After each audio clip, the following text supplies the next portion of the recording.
Всім привіт! Сьогодні ми говоримо про те, що таке екстремальні тріатлони. І ми це робимо не тільки на моєму досвіді, якого, чесно кажучи, доволі багато, а ми записали ексклюзивне для українського Ютубу, можливо, навіть і для світового Ютубу, інтерв'ю з CEO серії XTRI World Tour Стюартом Макіннесом.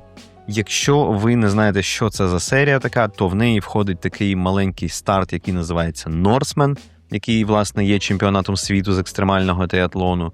В нього входить старт Celtman, в футболці якого я сиджу, Swisseman, Icon, Black Lake, який у мене тут на постері, Гімалаї, Тайвань і ще багато різних інших стартів. Зі Стюартом ми поговорили на змаганнях Celtman в Шотландії. Я вихопив його буквально за півгодини до того, як у нього почалась реєстрація на змагання. Він сам є організатором старту і приймає активну участь у їх підготовці.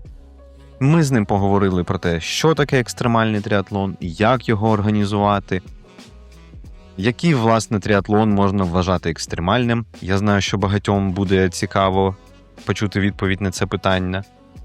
Ми проговорили, окрім іншого, як, власне, тріатлону потрапити в серію XTRI World Tour, і ще поговорили про багато різних цікавих питань.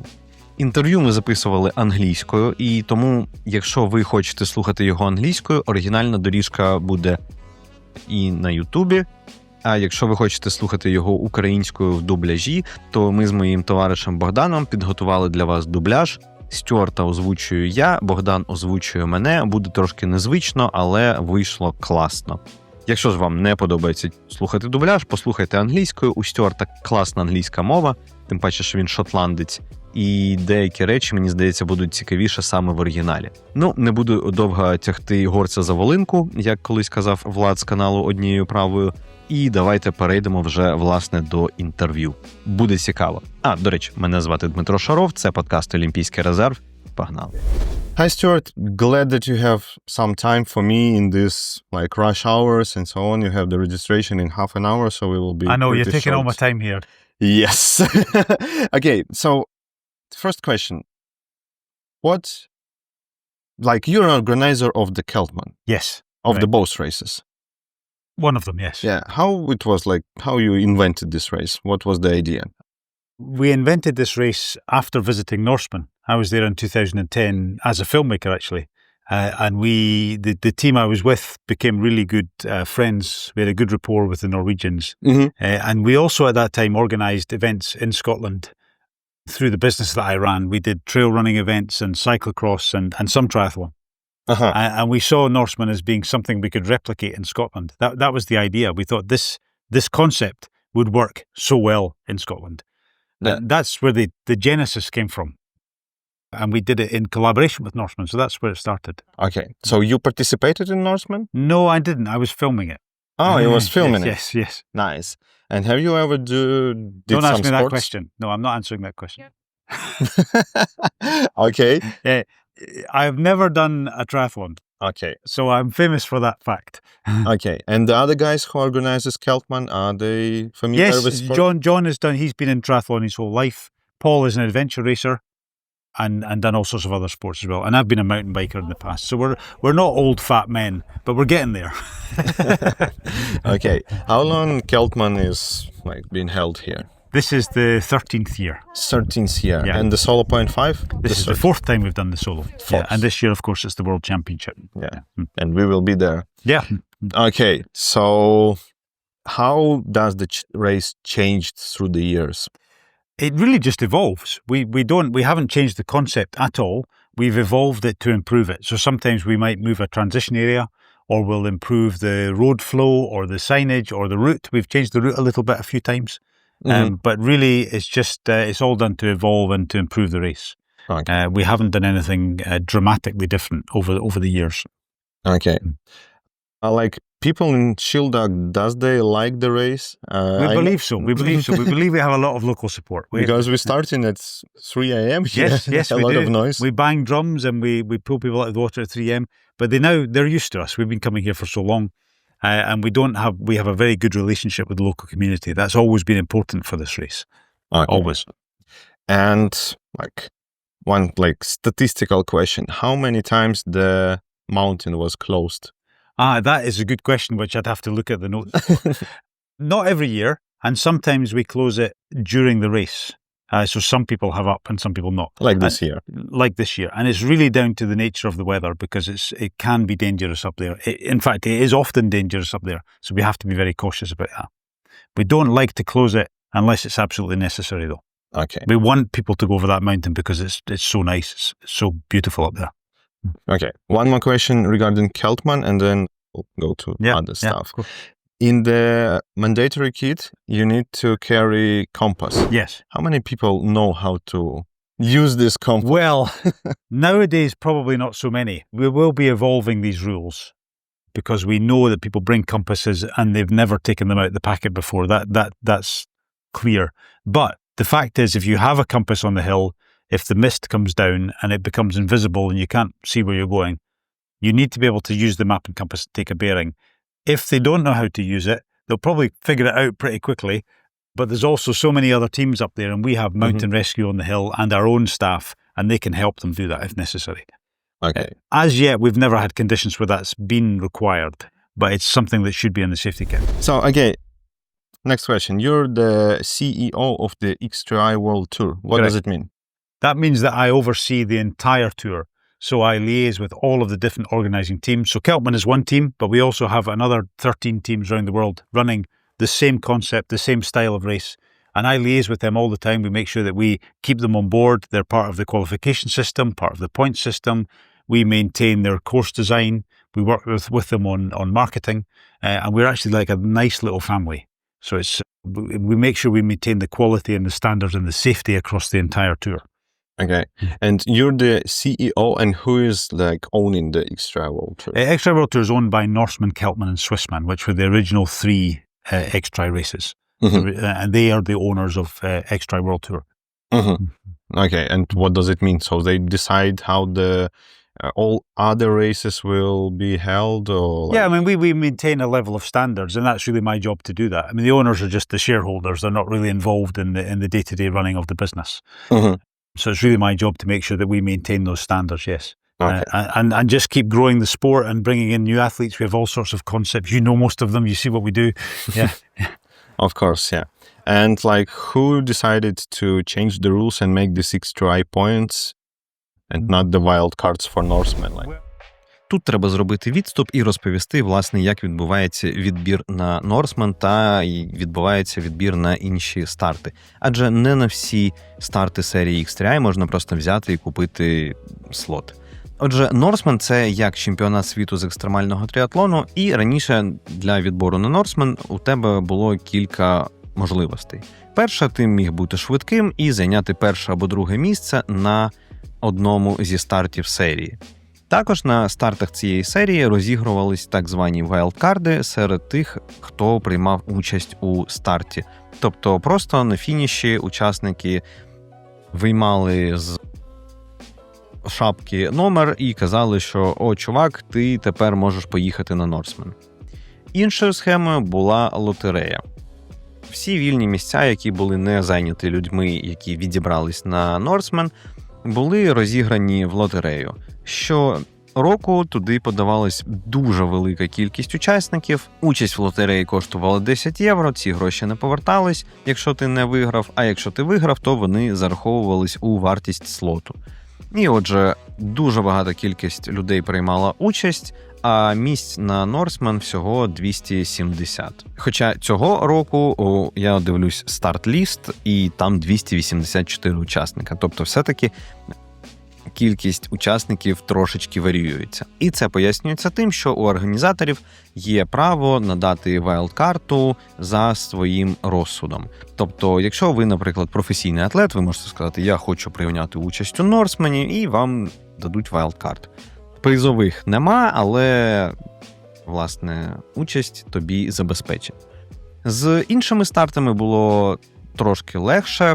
У багатьох також є лотерея, наприклад, в тому ж самому Celtmaні, але виграти простіше, тому що вони не такі розкручені. Наприклад, на Айконі, відео про яке є у мене на іншому каналі, я залишу тут посилання, Власне, там така лотерея, що майже всі виграють. Ну і, власне, пару років тому вони замінили систему з вайлдкартами на XTRI Points.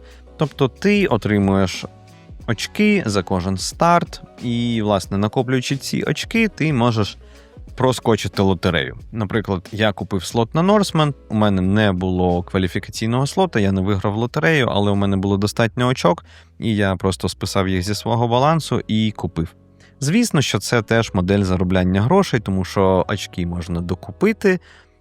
Звісно, не всю там кількість, скільки ти хочеш, а там є деякі пакети, завдяки яким ти можеш докупити. Ну, коротше, там є трошечки комерції, але це все виправдано. Ну і, власне, зараз діє от така система, і Стюарт якраз зараз мені розкаже, чому вони це запровадили. Well, that was a joint decision between us and XTRI World Tour and Norseman. Norseman only has a limited number of slots. They want to maintain the ballot, which makes sense. That means people can still enter from all over the world. So that means we have a small number of slots to work with for XTRI World Tour. Removing the wild cards meant that we could give everybody finishing points.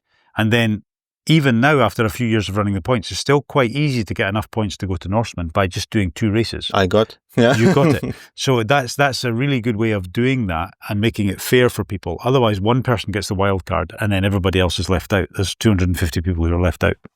So although it's disappointing for some people not to have that random slot, their chances of winning it was quite low anyway. Yeah. So the points are much fairer. Yeah. Like, and who invented like the XTRI World Tour? Like, because it was Norseman, Celtman. Yeah, Swisseman. I think it was sort of organic. In the beginning, when Celtman was the second race, and then Swisseman was the third, the three of us then created, back in the day, All XTRI it was called, which was like a little XTRI World Tour, but it wasn't a company, it was just a gentleman's agreement. And it just evolved from there. And then in late 2016, the three of us together, basically myself, Sampo from Swisseman and Dag from Norseman, created XTRI World Tour, or the concept of it. Yeah. Okay. Still regarding the XTRI World Tour, do you have plans to like add more races there?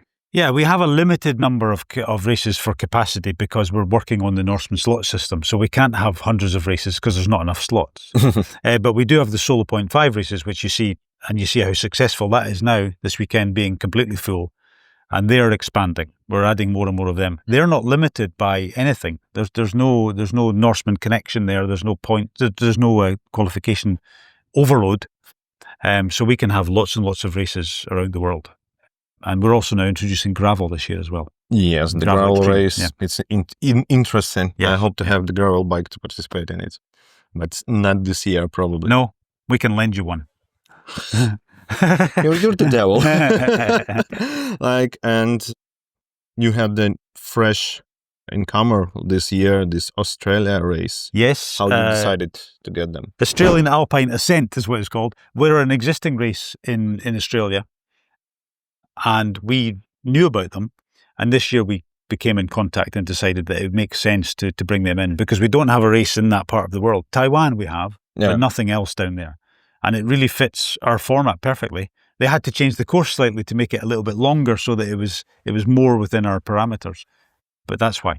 And we also are introducing, which by the time your podcast goes out, this will be known, we're introducing a new one in France next year in the Pyrenees, which is going to be absolutely spectacular. Okay, this one I probably sign up. Shut up and take my money. Another question about the adding races. Yes. What race needs to do to become the part of the XTRI? Well, it's because we evolved from nothing. We used to add races where there would be a team of organisers who have an idea and they say, let's put a race on here and the location works for us and then we work with them to develop the course and all of the rest of it. That's quite a difficult way to create something big immediately. And some of our races have been small for a long time. They are not able to get big numbers. So now when we bring on a race, it must be either an existing race that we can make fit the format or with existing organisers who have the real ability to make something happen. They have the infrastructure and the equipment and the knowledge and the history of being able to do that. Just starting from an idea for us now is a bit of a slow start. It's not impossible, but it's very difficult to do it like that. Yeah. So, for example, if someone wants to get the part of the XTRI World Tour and they have race or have the idea of the race, they need to contact you? Or... Yes, correct. They need to contact us and we would discuss, and it happens all the time. We have lots and lots of inquiries, and mostly they just fizzle out into nothing for whatever reason. But occasionally there's a strong thread. But we don't add lots of races. You see that? We're very careful about what we add. There are lots of other extreme triathlons around the world, but we're very careful about which ones we work with and which ones we choose for the XTRI World Tour. And it's not because we don't like these other people. It's just because perhaps the race doesn't fit the format. Exactly. Yeah. And like the amount of races in the XTRI World Tour is good and bad in the same time because, for example, I participated in a lot of them and I want more because I like the series and I don't want to go to other series, but like I don't want to fly into Himalaya because it's far away and it's very expensive. That's true. That can be a disadvantage but then for an audience who are closer to Nepal, then that's okay. And actually, in reality, Nepal's quite an easy place to get to. You just think it isn't. So once you look at the logistics, the plane ticket is a bit more expensive. Yeah. But when you're there, it doesn't cost anything. Nepal is very cheap. So you can balance it out. Yeah, but still, it's like quite ridiculous to fly there just for the race. So you want to say that, but go there. Some of our people are crazy, and you're one of them. So I think you should go to Nepal next year. Maybe I will take this girl and fly. The other question, like, is there any possibility so that the XTRI World Tour races will be accountable in the World Triathlon rating system, like in their ranking? They don't, because they don't have an extreme triathlon sector, but we're talking to them about it. So that's already in discussion. Yes. Yeah, because a lot of people who are racing in the XTRI, they're like pros, and I think they need some ranking. Well, perhaps, yeah. I mean, of course, what we've always done with ranking is our ranking system is based on points, which is a loyalty system. It's not based on your ability. And that's deliberate because a lot of our athletes are not competitive. Some are, but most aren't. So we recognize that there are other options for competitive pro athletes, and we don't have prize money. So we tend not to see too many pro athletes. It's not that we want to discourage them, and they're welcome, but we also recognize that our core audience is not professional. Yeah, they're older, fatter, slower. You know how it is. But you had Sebastian Kinley last year. Yes, it does happen. John Brevold, Christian Blumenfeld told that he wants to go to Norseman. Yeah. So. Well, Norseman is slightly different because it has that status, which takes it a little bit higher because it's been around for so long. Yeah, and it does have that iconic nature, which is why it's our world championship. So therefore, there's a bit more of an attraction for the pros because they get publicity from that. But the rest of the races, we don't focus on it too much. Yeah. The question about the World Championship. Tomorrow will be the World Championship in solo point fight, and later this year will be Norseman.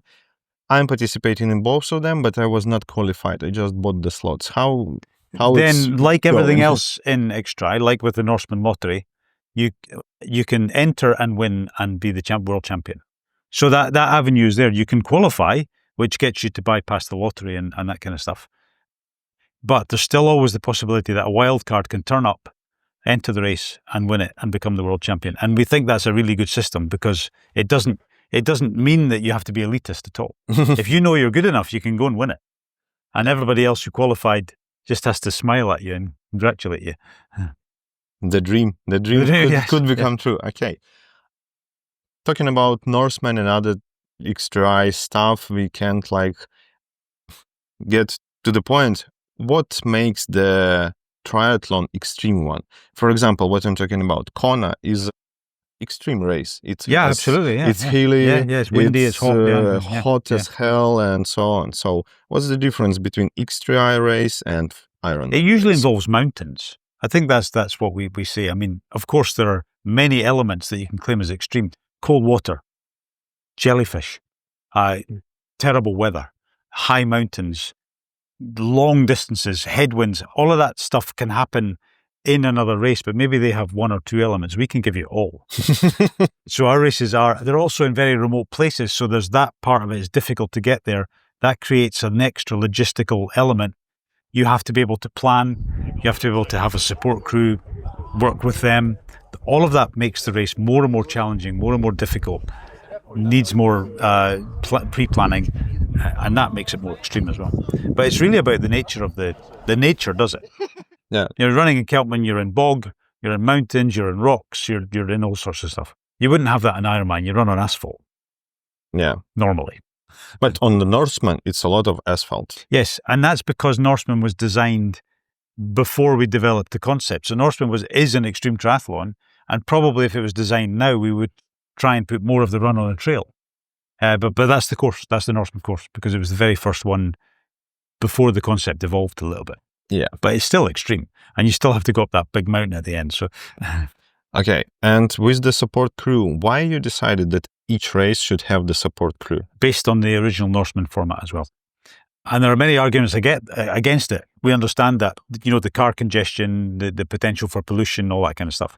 But that's the concept as it was originally designed, and it makes this race work. It makes these races have the atmosphere that they have because people come with you, because your family come, because your friends come, because there's all of that support network that's there. If you remove that, which of course is quite easy to do, we change the whole dynamic of the whole system, the whole race, the whole field. It's gone. We're then back to being a normal triathlon, but a bit harder. Yeah. And yeah, as a participant, I felt like with the support crews, you have a lot of elements in the race which you will never have anywhere. Nowhere So else. all this nowhere. camaraderie, all Yeah. this support of each other. Team. Each other, helping each other. Yep, absolutely. Mechanical support, food support, medical support, emotional support from other teams. That all happens. Yeah, nice. And for example, if someone wants to participate, he really wants, and he don't have the support. For example, I don't know if I will fly to Himalaya, how I will get the support there. Well, with Himalaya, it's different because the Himalayan race offers you support as an option. Because when you're there, you can't rent a car in Nepal. So everyone has a taxi assigned to them for the race. So you have your own taxi driver and your own car. And the Sherpa to go to the mountain. And you have a runner. They can provide a runner for you. Really? Absolutely. And they're all amazing trail runners. So yes, the support system is part of that race. They can make that work there. So you don't need to take a supporter with you. Take your girlfriend with you because that's a nice thing to do. Of course. Yeah. Good. It's interesting. For the plans of the Solo 0.5, Yes. do you have the plan how it will grow and grow and grow? So you said previously that you will add more races. So Yeah, at any the moment, ideas? the Solo 0.5 races we have are organised by our existing organisers. So they're half-distance versions of the extreme races in the series. But we are also looking to add in external half-distance races that match the extreme format. So they don't have to be part of our existing network. And that's kind of where the focus is going. What we're doing currently is building the solos to a point where they're maxed out. And they're getting there quite very quickly. I mean, this race was sold out and had to be closed a long time ago. Same with the Ravaman, which is coming up. And the other races are getting really good numbers. Yeah. So we will be looking to add new races in around the world. Yeah. Nice. By the way, a Ravaman gives prize money. Shushed. They're actually going to remove that. So, Oh. yeah. The thing is that we don't ban that. It's a localized thing. And Ravaman existed before we did.